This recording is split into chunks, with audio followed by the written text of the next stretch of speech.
fa miaravantsika indray ny amin'ity an'ity ny tenin'Andriamanitra izay voalahatra ho vakiantsika dia arak'izay voasoratra ao amin'ny bokin'ny Isaia toko 7:7 ny andininy 4. Isaia toko 7:7 andininy 4 manao hoe satria malala eo masoko ianao, be voninahitra sady tiako. Satria malala eo masoko ianao, Andriamanitra ilay miteny aminao anio ry avana, malala eo mason'Andriamanitra ianao. Azonao sary an-tsaina moa zany hoe malala izany, manana anjara toerana manokana ao am-po.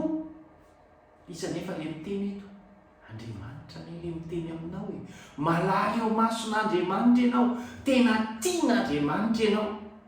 Mety be da be ny olona tsy tianao, be da be ihany koa ny olona manam-porofony ny mifanohitra amin'izany fitiavan'Andriamanitra anao zany, fa safidy nomenanao anio.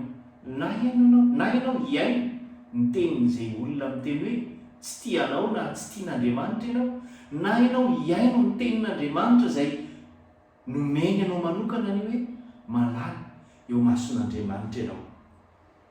Ary iza moa ilay olona miteny hoe malala, tena tianao? Ilay tompony izao rehetra izao ne, ilay tompony ny hery sy tompony fahefana rehetra ny ilay miteny anao hoe tena tianao e, tena malala ny ianao e.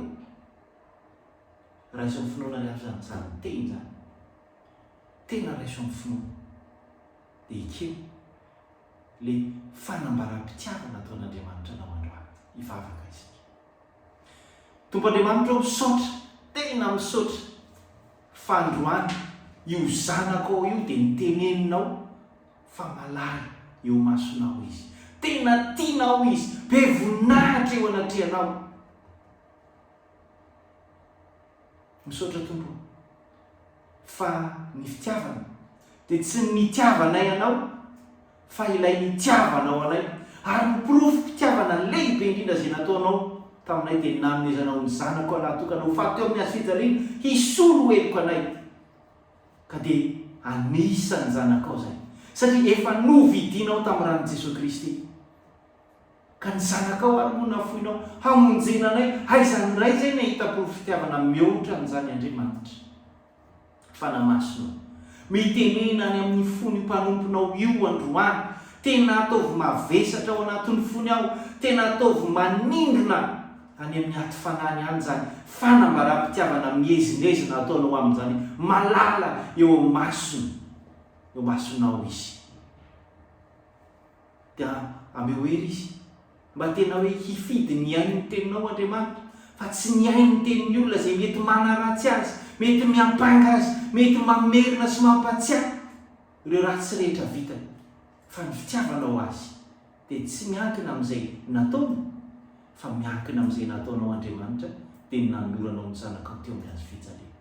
Misaotra tompo fa velona ny fanantenan'ny mpanomponao androany, misaotra fa hitsangana ao anatin'ny famoizam-po, fahaverezany tokony indray ny zanakao androany, satria nampatsahivinao azy fa tianao izy ary malala eo masonao izy. Misaotra tompo amin'ny anarana vanaovana izany vavaka izany Jesosy Kristy. Amen.